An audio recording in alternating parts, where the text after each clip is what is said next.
తిరుమల అన్నమయ్య భవనంలో సమీక్షా సమావేశం నిర్వహించారు. ఈ సమావేశంలో మంత్రి Anam Ramanarayana Reddy, TTD chairman BR Naidu, EO J Syamala Rao తదితరులు పాల్గొన్నారు. కామన్ గుడ్ ఫండ్ నిధుల విడుదల, శ్రీవాణి ట్రస్ట్ నిధులతో నిర్మిస్తున్న ఆలయాల వివరాలు, ఆలయాల పునరుద్ధరణ, పరిరక్షణ, వాటి పురోగతి తదితర ముఖ్యమైన అంశాలపై చర్చించారు.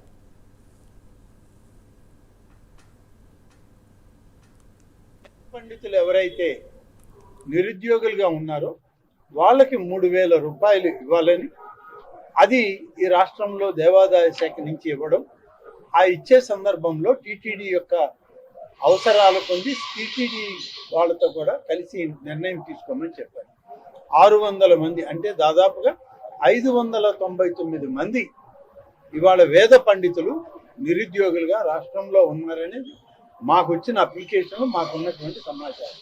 దానికి 3,000 రూపాయలు ఇవ్వడానికి ఇప్పటికే ప్రభుత్వం నిర్ణయం తీసుకుంది. దేవాదాయ శాఖ నుంచి ఆ నిధులు కూడా ప్రతి నెల విడుదల చేస్తున్నాం. పోయిన 2 మాసాల క్రితం ముఖ్యమంత్రి చంద్రబాబు నాయుడు గారి యొక్క జన్మదినాన్ని పురస్కరించుకొని అక్కడ జరిగినటువంటి ఒక పూజా హోమం కార్యక్రమంలో, యాగంలో ఈ యొక్క నిరుద్యోగ వృత్తిని కూడా ప్రారంభించడం కూడా జరిగింది. దాని విషయం కూడా ఇక్కడ ప్రస్తావన వచ్చినప్పుడు టీటీడీ నుంచి కూడా వేద పండితులకి ఈ విధంగా ఇస్తూ ఉన్నాం.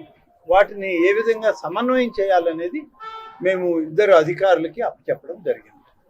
దీనితో పాటు ఈరోజు కొంతమంది గతంలో తిరుమలలో ఉన్నటువంటి కుటుంబాలను ఇక్కడి నుంచి తిరుపతికి తరలించినటువంటి సందర్భంలో వాళ్ళకి కొంతమందికి ఇక్కడ అవకాశాలు, ఉద్యోగ అవకాశాలు, అలాగే క్రింద వాళ్ళకి ఇళ్ల నిర్మాణం